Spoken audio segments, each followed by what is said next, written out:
To learn. So you have to train them to be independent in thinking, to think for themselves, and to be able to participate in your class, so that in the end you will be able to achieve the gross educational or overall outcome in your class. That is what I mean by the child center, where the learners also have to be involved in the lesson interaction so that they will be able to understand. When a situation whereby you as a teacher, you appear in class, do the whole talking, and then the students are not given their contribution, you don't know whether they understand and you leave the class. If that happens at times, you dare not to blame the students, but you blame the teacher based on how you teach. As I told you earlier on, it has to be a passion for you. Your passion must come from the things that you love to do and not what people think you are good at. And that is what Jay Shetty has said, another motivational and inspirational speaker. So from there, we have lesson preparation for more effective teaching and lesson delivery. At times, we normally take it as a formality, but it also aids us, and it is also part of our effective teaching methodology. And that is the scheme of work and then the lesson plan. Many of us at times in the school system, those that are in service, they know what I'm talking about. They know what I'm talking about. At times, they are not even up to date. How many teachers will go through their text and or their pamphlet to cross-check what they are going to teach in class? How many teachers today in this contemporary world that we live in? How many teachers? So this is why it is so important that you extract the lesson from the stream, because it is going to help you. You may come across a word that you don't understand. And if you go to the class, be careful. A student may even challenge you to ask you a question onto that. At times, what do? Just take it as an assignment because you don't know. In the world of perfection, I know nobody is perfect.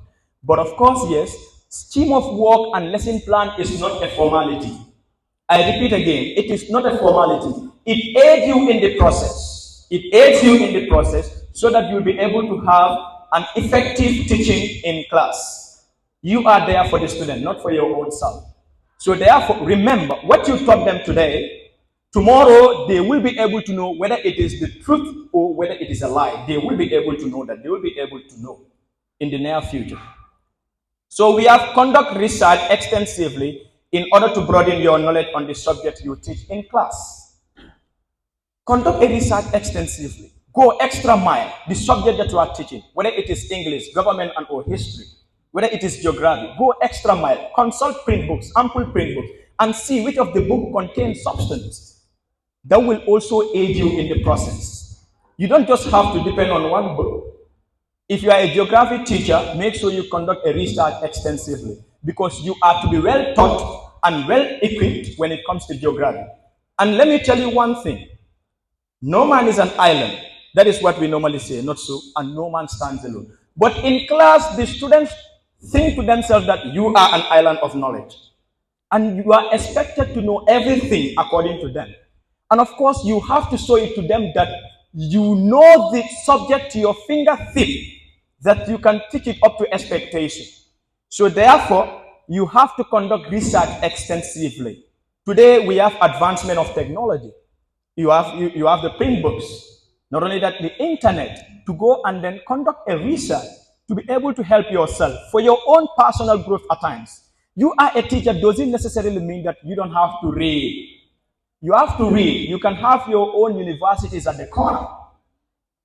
You can have your own universities at the corner, your own colleges at the corner to go and then read your books. The only difference is that maybe the advanced diploma certificate and or let's say the bachelor's out there. But over and above that, you can improve on yourself by consulting print books. Good. Then we have good communication skills. That is always a problem. Good communication skills when it comes to what we call reading skills and then speaking skills. At times, poor communication as part of your teaching methodology. Poor communication may retard the understanding of the students in class. It will be difficult at times for them to understand. So that is why I said you have to work on yourself, to improve on yourself. No one is perfect, as I said. Practice make improvement, not perfect. Nobody can be perfect in anything. It doesn't just exist in my own understanding. So for communication skills, it is quite important. We need to be well equipped in it. The good communication skills, if we have it in class, then of course, yes, we'll be able to have an interactive session with the students. So we have ensure effective and collective participation of learners in the lesson by asking questions through vocal utterances. The vocal utterances here means what we normally say, that is the oral question. At times, we normally do it as part of our teaching methodology, but the way we do it, it is wrong. We only concentrate on the students that we think they perform in class, and the rest we marginalize them. And this is why even in my class, I don't have the best student. All the students are equal to me. At times, even if I know that you don't participate effectively in class, I will have to impose questions on you so that you will participate in class, because at times it has to do with fear. Fear of voicing out an answer which may be incorrect. Fear of the people that may want to laugh at you when you speak. But it just doesn't matter. That way you'll be able to improve on yourself. So effective and collective participation of learners is key because you are teaching them. If they are not involved in the lesson, you just come do a marathon teaching, just come and then talk. From there, you leave the class. It just doesn't make sense. So you have word box containing word cards. I just want to introduce this here. I don't know whether it has been in existence. But at the time of the NAMI Foundation Gambia Teacher Prize, national judges and then the regional judges, they went to the various schools across the whole region in the length and breadth of the country to be able to examine the way we teach. And this is one of the things that they found out the best. That is word box containing word cards. At times, it is important to bring the lesson back to life, to entertain the students. A word box which may contain a word cards. That the word cards inside the box will be a question. And another word cards will be placed on top of the table. Take your hand, put it inside the word box, remove it, check on the question, go and find the answer. It's an act of competition for them. It puts a smile on their faces. It makes them to be able to understand the lesson. And then again, we have the group work and then the group presentation. But as teachers, at times, we feel lazy to do it, honestly speaking. And we are always talking about quality education. But anyway, I know that there are supposed to be a massive investment in education. But many of the teachers today, sadly, let me speak the truth, because I am here to do that. Sadly, many of the teachers today don't want to do the needful. That is the reality on the ground. So inspirational, if you lend me your ears, because I have once told a student leader that an effective teaching methodology is my topic of discussion. But you just have to allow me a bit to go extra mile. So inspirational, if you lend me your ears about myself, teaching depicts my passion and I found it meaningful and purposeful in my life. It's not about the post that I hold onto it, because if it is about the post today, you may not want to see anybody in the teaching field. We know what it means. It's about my desire to transform and impact lives for positive preparation of the future career of young people. That we have to go far and wide to impact lives and save the narratives of the future in the outside environment. As I told you people, I am posted to provinces and I spent 3 years there. But it just doesn't matter. At times, even teachers and or the in-service or the students that are at the college, if you want to post them to the provinces, they will complain. They also need our help. They need our help like those that are in the urban centers. So we have to be there. Let's go there, impact lives, and save the narratives of the future. I am there, and even tomorrow, I'm going back there. It just doesn't matter. So I took it upon myself to fall in love with the profession. Yes, but then I was discouraged, and in the end, I rise above the discouraging factor and replace it with the joy I felt in teaching. I was told to do what's right and never consider money as my driving force to do anything meaningful, just and rewarding. Throughout my stay in Bureng Upper and Senior Secondary School, I've initiated a club called Pan Africanism, and of course, it has registered a tremendous success. Coordinating a club which is Safe Hands for Girls, Press Club, Drama, and then among other clubs. And it is a selfless sacrifice because I am not getting anything in return for it. So this is why I said I was told to do the right thing without money serving as the driving force to do anything meaningful, just and rewarding. I never thought that I would be celebrated as the national winner of the Gambia Teacher Prize. We've never thought that such an initiative will come to the Gambia, will start kicking and running in the Gambia. We've never thought so. And that is why it has been said that what you do in private makes you to be rewarded in public. All of us are young teachers, and one day or the other, you will also get the Teacher Prize Award. And I think it is here to stay. So we blame the pay scale, and that's absolutely right, without an iota of doubt. We are nation builders and backbone of the nation, of education, smoothing the future of others, and still continue rough raging in our tech homes. Faith is what we have, and always keep it to ourselves. The suffering is well known, we know, but that must not deter our aspiration to mold and nurture our future generation for proper upbringing. As a teacher, you must not be limited to only teaching students in classroom. Do what will increase your vocabulary and knowledge on what constitutes and knowledge on what contribute immensely for the production of a positive learning outcome and achievement of the pupils. These are the way to inspire students. To inspire and accelerate students' success, you should be able to unlock their passion on what they are good at. Realization on what represent their desire makes you embody their hope and confidence by registering success on what they are willing to do. Get to know them. Get to know them. Get to know them and inquire more about what they really want to be in the future. That is the students. Primarily, all students need greater improvement in public speaking. We all know that leadership skills, Pan-Africanism, civic education, and personally, I use that as a metric to be able to rate their ambition on who they want to be in the future. Exposing students to the outside environment will enable them to realize their potential on what they want to be in the near future. Consult print books at the library that depicts their own level of understanding. Begin cultivating a habit of reading in them. That way they will be able to improve their speaking skills and reading skills without an iota of doubt. The bottom line is inspire them on what you are good at and what represents your desire in the field of education. You can readily inspire students' success on what constitutes of educational journey and the risks you have undertaken to reach to a level you are presently. So, teachers, I know that we talk too much. I'm not good in summary. So, once again, I thank you so very much for lending me your ears. Thank you. So, ladies and gentlemen, he highlighted on several points for one to become like him, or to want to become a great teacher and want to be celebrated someday in the future. He highlighted as a teacher in the making, the first thing that you need to do is to have passion. That is passion in what you are doing. If you don't have passion in anything that you embark on, honestly, you will not deliver up to expectation. Good morning, distinguished guests. The 8th Executive Council of the Student Teacher Association, the General Student Body of the Gambia College School of Education, and the Gambia College at large. My name is Maria Masala. I am a teacher just like you, but aside from teaching, I am a peace educator and an advocate.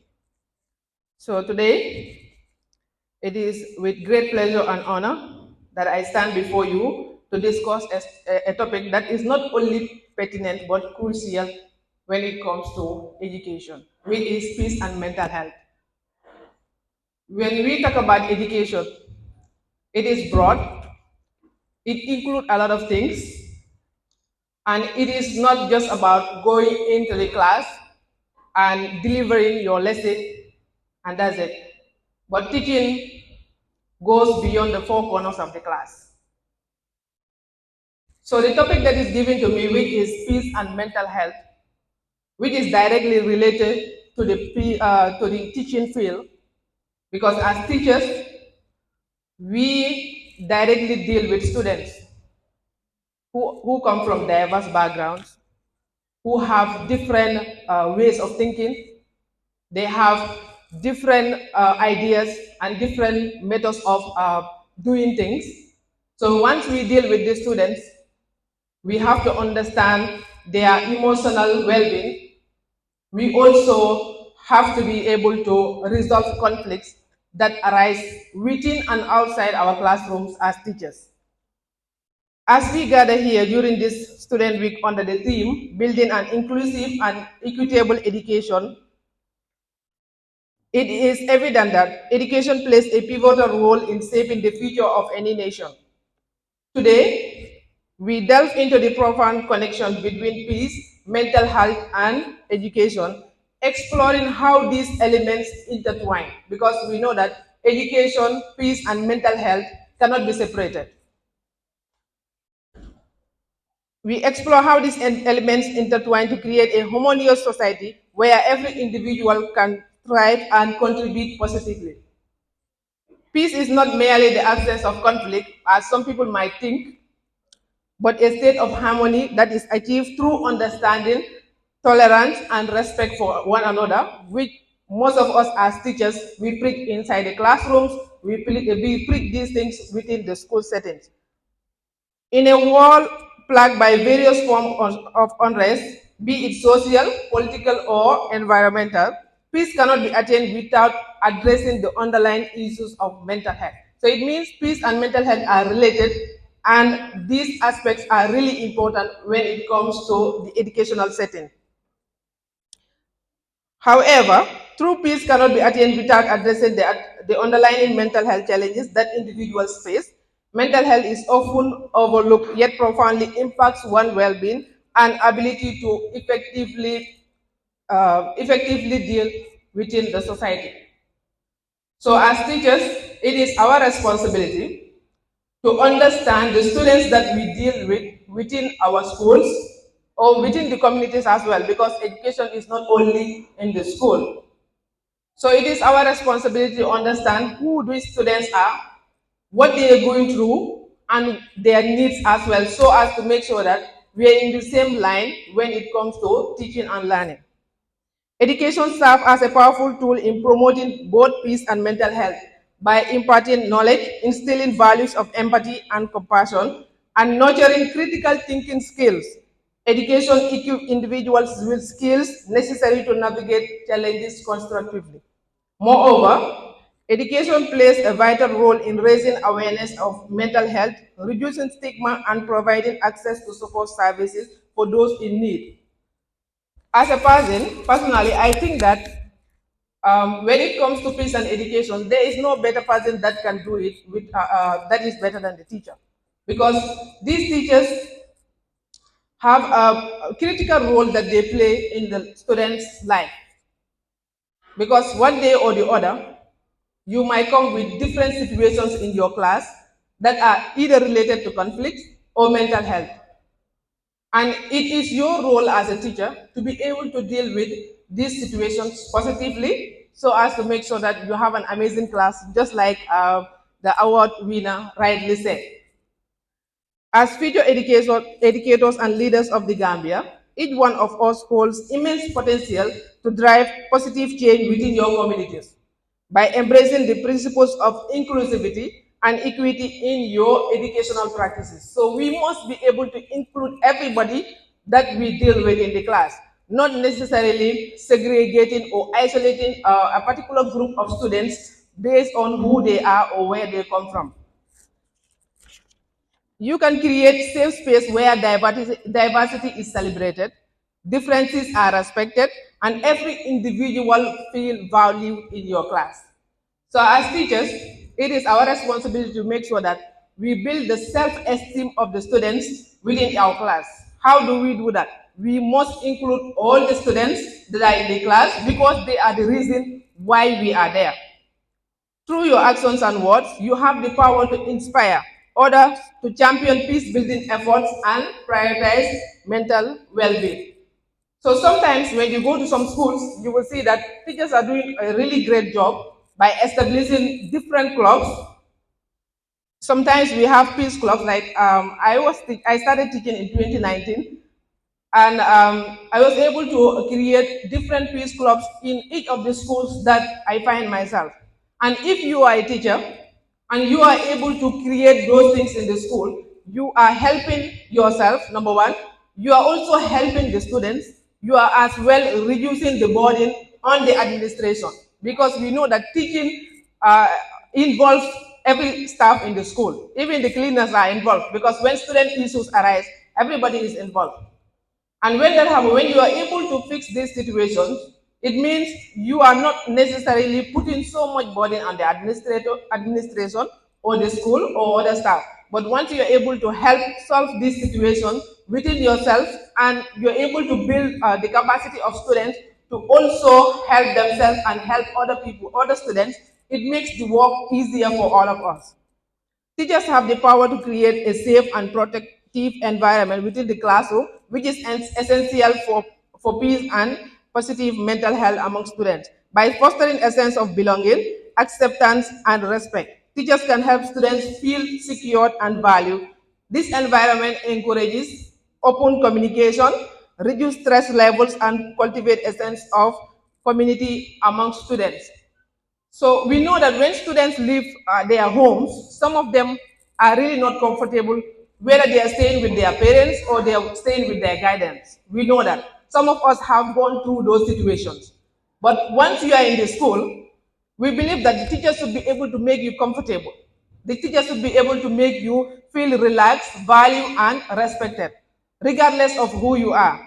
In that case, your mental well being will be better, and if you are peaceful as well, it will help you to be able to learn the way you're supposed to learn, even though you have some other issues that are outside the school. One crucial aspect of a teacher's role in promoting mental health is the ability to recognize signs of distress or mental issues. So, as teachers, we should be able to recognize that there are certain things that are going on within the students. But sometimes, as teachers, we only focus on the subject that we are teaching or the lesson that we are teaching, not knowing that there is a particular student at the corner who is not even in the class at that moment. Physically, he or she is present, but mentally, the person is not present. So you should be able to recognize that these are issues that are happening in my class, and how am I able to solve this to be able to include that student also to feel valued and respected and to also be part of the class. Teachers often spend a significant amount of time with their students and observe changes in behaviors, mood, or academic performance that might indicate underlying issues. So, because of mental health issues, some students will their performance will drop, or they would not be in the same group with their other students, or maybe their mood have changed. Maybe this was a happy student 1 month back, but this month he has changed. So you are not there to be judging the student. Of course, you should be able to know what is the root cause of this problem and be able to address it. And that's what makes you a better teacher. So by being attentive and observant, teachers can identify students who may be struggling and offer support or guidance. So there are a lot of students that are in your class or in your school who are suffering mentally or emotionally or even physically. You don't know. But it is your responsibility to provide guidance. How do you provide guidance? It's not only by giving money to the student when you see the person is hungry.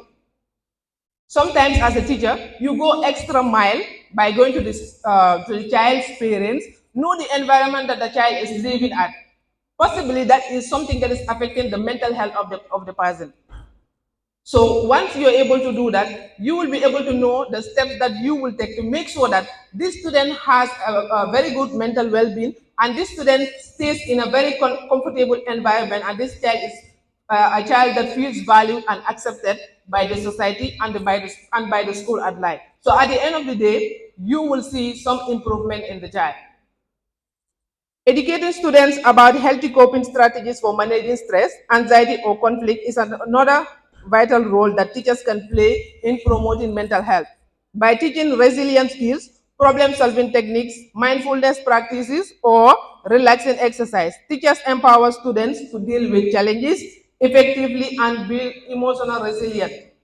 So, like I said before, when we teach, or if you have a passion for teaching, you do not only go and teach what you plan in your lesson, but you also teach some other skills that these students need. Those skills can be problem solving skills, they can be other skills that will help the students to be able to deal with life challenges. And at the end of the day, when those students graduate, or when they graduate from your school or wherever, you'll be able to see them excelling in other fields of life, because sometimes these children or these students graduate from senior school, or they graduate from school and they are not able to have the necessary tertiary education they need to have.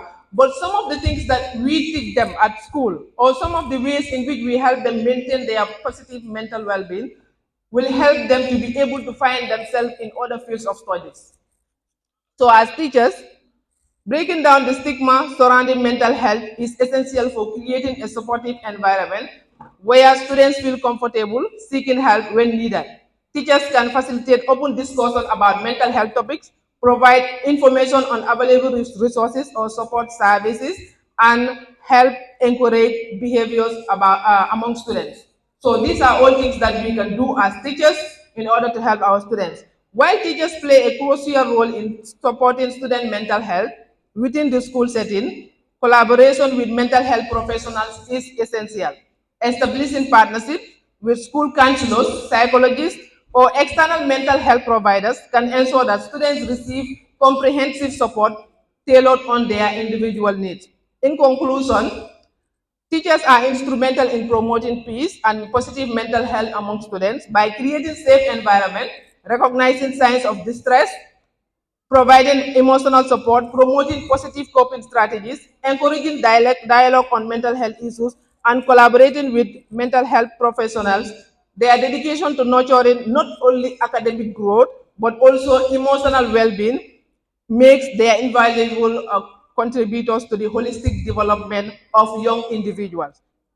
As we reflect on the theme of this year's Student Week, building an inclusive and equitable Gambia through education, let us remember that true progress stems from unity, empathy, and a shared commitment to creating a better tomorrow.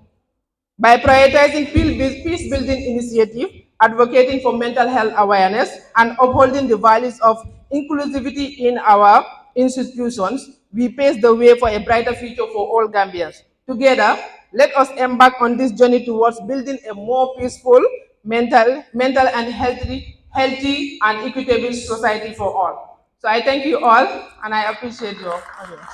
He put more emphasis on teachers.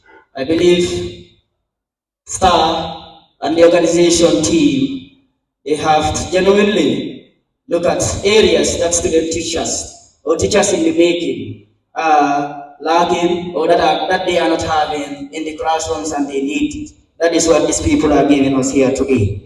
So Madam Salah made mention of very important things. On her topic, peace, mental health and education, she began by saying, learning goes beyond the four corners of the classroom and beyond even the curriculum. And that is why we are here today.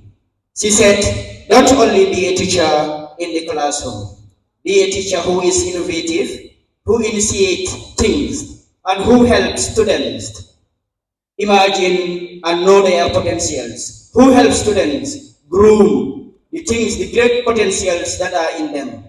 That is the person who is a great teacher. So it's unfortunate that the speaker is unavailable. So I have to step in for him to talk about FGM. First, I work for a women-led organization that champions the rights of women and girls by demanding for investment in their health, and education. The organization is called the Girls Agenda, based in Brikama here. So what we do is education and mentorship. We also work on comprehensive sexuality education, including gender-based violence, that is child marriage, sexual and gender-based violence, and harmful traditional practices, including female genital mutilation.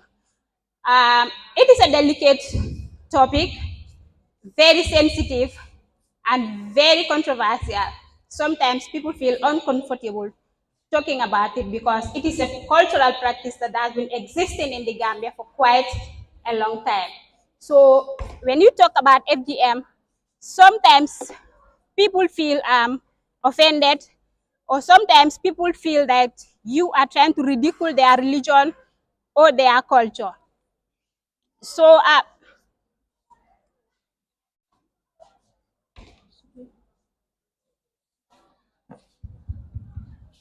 okay. So it's a very sensitive topic. Um, okay, so when we talk about FGM, we're talking about a practice that affects women and girls health-wise. We're talking about a practice that has some complications on the women's health, including childbirth and other issues. So FGM is a process that can hinder the education of women and girls. During the process, as we may all know, that when it is practiced on girls, they won't go to school for a number of days, especially on matured girls that are going to school. So 2 days, 3 days, or 4 days you are at home, you are missing something in school. So meaning you will not catch up on what your colleagues have done for those number of days or for that week. So this may affect women, or this may affect girls that are going to school, because imagine if you are in an examination class and having to miss a certain part of the lectures or certain part of the education curriculum that you are supposed to cover. Also, when you talk about the practice affecting the impacts of the practice on education, sometimes it is very difficult for girls to know the impact of this practice on them. So educating them is one of the key things that we are doing. And I think it's important that girls learn that this practice may affect them and may also affect their education. So I think it's very important that we all take it upon ourselves to educate and learn, and not to feel offended or feel that it is an insult on our religion, or it is an insult on our tradition or our culture. Thank you. And I would like to start my speech with a little bit of introduction about myself, because the MC did a blunder by calling my name before my time. Yeah, my name is Raki Jallo. Some of you might have been familiar with my name already. I am a writer by profession. Most of you will know I am a writer, but where it all started from was here in this very black and white uniform. Okay, it's important I point that out. I am a trained ATC teacher. Okay, I came to the Gambia College when I was just 18. I finished high school at 17, and I was forced to come to the Gambia College when I was 18. So it's a quick rundown of my background so you understand who I am. I came to the college, and here is where the passion of being a women and girls' rights advocacy started. I was it's now called the gender minister, right? Claudiana, where is Claudiana? Okay. It's now called the gender minister. It used to be women affairs minister. I was the women affairs minister of the Gambia College Students Union in in my era when I was in the black and white. Okay, and I think it's important I note it. So this is where the advocacy began. I started fighting for the rights of women and girls because then we were not yet women as we will be addressed today. But that time we started fighting for the rights of women by providing them with sanitary pads, by providing them with things that they would need at the dormitories, like laundry soap, things for the laundry room. Those that stay in the dormitory will understand. Toilet soap for the toilets. I used to be an inspector to check with the cleaners to make sure that the toilets around the college were all clean, both PTC premises and ATC premises. So you'll understand that was the big role that was bestowed upon an 18-year-old girl. You understand? Now you know where the fight began, right? Okay. Fast forward, I became a qualified teacher, and after 8 years being a teacher across certain schools, I was a teacher in Charles Joe, I taught in Latikunda, and I taught in Kunkujanketea, and then I decided to come back to the university to do a degree in English language to still further on the English that I was majoring in the college. And I became a bachelor's degree holder in education as well. So still fast forward, I now work for MOPSI. I now work for the Ministry of Basic and Secondary Education under the Performance Management and Evaluation Directorate. But still, the writing part is what stands out. Okay, many people don't know all these things about me. But again, to just make mention of one salient point, that is, once a teacher, always a teacher. I think you know that. The teacher in me is still in me. I still lecture part-time at Inside Training Center. Okay? I think that is quite enough for the introduction. I can now go on. MC, I've done your job. You did not do all that. Okay, so I'll start my speech formal. That is, honorable guests, ladies and gentlemen, students, and all other protocols respectfully observed. It's a good afternoon from me. My name is Raki Jallo, as I already said. I am an educationist and a writer. So I am deeply honored and humbled to stand before you today as we delve into a critical issue that affects not only our Gambian community, but resonates across the globe, the impact of gender-based violence on the education of Gambian girls and women. As I look out at this esteemed gathering, I see the faces of future leaders, change makers, and champions of equality. Each one of you holds within you the power to enact positive change and to dismantle the barriers that hinder the progress of our sisters, daughters, and mothers. The topic we are addressing today is not merely a statistic or a headline. It represents the lived experiences of countless individuals whose dreams have been shattered, whose voices have been silenced by the insidious grip of gender-based violence. Education, ladies and gentlemen, is the cornerstone of empowerment. The beacon of hope lights the path towards a brighter, more equitable future. Yet, for far too many Gambian girls and women, the journey towards education is fraught with obstacles erected by a society that fails to recognize their inherent worth and potentials. But let me be clear, these obstacles are not undefeatable. They are challenges to be met with resilience, determination, and unwavering solidarity. We must stand together as a community and demand justice for those who have been denied their rights to education, their rights to safety, and their rights to dignity. As a former student of this esteemed institution, I know firsthand and transformative power of education. It has shaped me into the person I am today, instilling within me the values of compassion, integrity, and social responsibility. And it is these values that compel me to stand before you today to lend my voice to the chorus of advocates calling for an end to gender-based violence in all forms and shapes.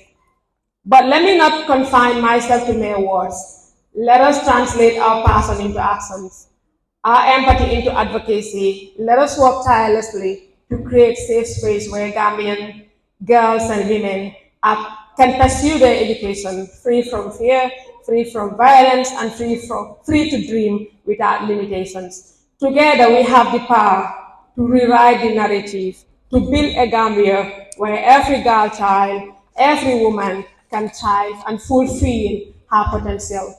Let us seize this opportunity, this moment of collective resolve to be the change we wish to see in the world. And in conclusion, I urge each and every one of you to take it upon themselves as tools for change. In this noble cause, let us be beacons of hope, champions of justice, and guardians of equality. For in the fight against gender-based violence, our voices are stronger together, our actions more impactful when we are truly united. I thank you all for your attention.